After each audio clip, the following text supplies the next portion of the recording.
نماز قصر کے بارے میں سوال کیا کہ اس کے بارے میں ساری باتیں بتا دیں. تو ایک تو یہ بات ہے کہ یہ کہنا جو ہے نا کہ وسائل سفر کے جو ہیں اس سے سہولتیں پیدا ہو گئی ہیں اس لیے کوئی فائدہ نہیں قصر کرنے کا، پوری بھی پڑے کوئی تکلیف نہیں.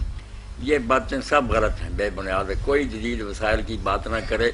جو کچھ اللہ رسول نے کہہ دیا نا قیامت تک اسی طرح رہے گا. وسائل خاص آسانی کے ہوں یا تنگی کے یہ کوئی بات نہیں.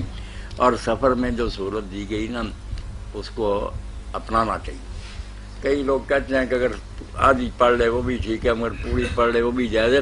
مگر اللہ کے رسول علیہ السلام نے، خلفائے راشدین نے رضی اللہ عنہم پوری زندگی میں سفر میں کبھی نماز پوری نہیں پڑھی. جب حضرت عثمان رضی اللہ عنہ مینا میں پڑھ لی تو کتنی قیامت برپا ہوئی. لوگوں نے کہا انا للہ و انا الیہ راجعون.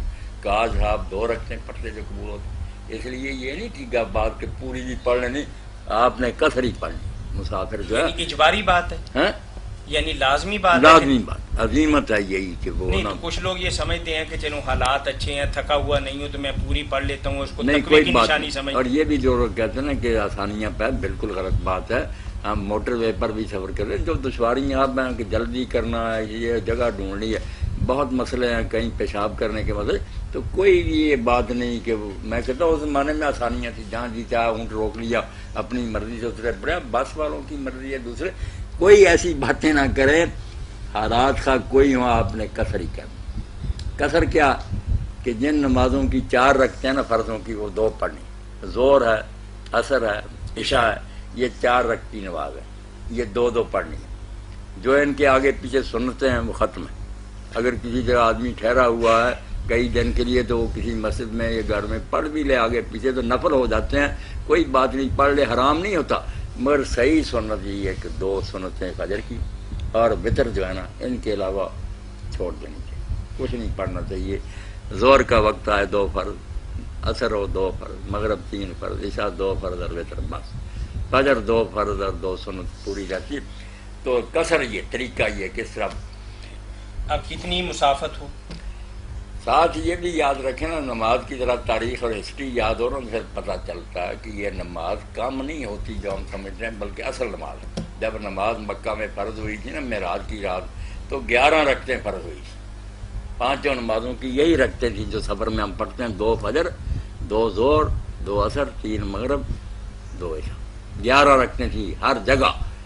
جب پھر مدینہ شریف گئے تو وہاں گھر در نصیب ہو گیا، امن سے رہنے لگے، تو دوسرے سال اللہ کے حکم سے حضور نے شکرانے کے طور پر 2 رکعتیں جو ہے نا 3 نمازوں میں بڑھا دی. اس لیے وطن میں جب ہم پڑھتے ہیں نا 4، یہ کہنا چاہیے کہ اصل نماز سے یہ زیادہ پڑھتے ہیں شکرانہ ادا کرنے کیا اللہ نے ہم کر. جب سفر میں جا کر اصل پڑھتے ہیں وہ 11 جو معراج کی رات ہوئی تو کم کوئی نہیں ہوئی، آدمی اصل پوزیشن پڑا رہا تھا. یہ حضرت عائشہ رضی اللہ تعالیٰ عنہ نے کھول کر بیان کیا کہ لوگوں کیوں بیان میں پڑھتے ہو کہ نماز کم ہو گئی.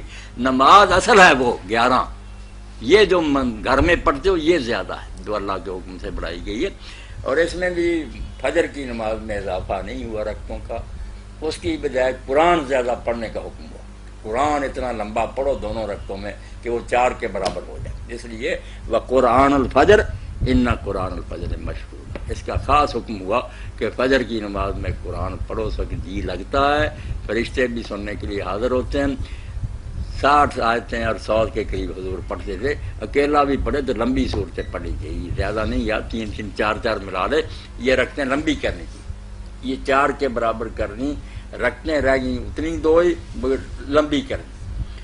مغرب کی نماز کو نہیں بڑھایا گیا کیونکہ وہ اگر 4 کر لی جائیں تو پھر تاخری رہتی. جب جمع کریں گے ساری تو 12 ہو جائیں گی یا 16 ہو جائے گی، یہ غلط ہو جائے گی. اللہ چاہتا ہے کہ ان اللہ وطر یحب الوطر، وہ تن رہا ہے.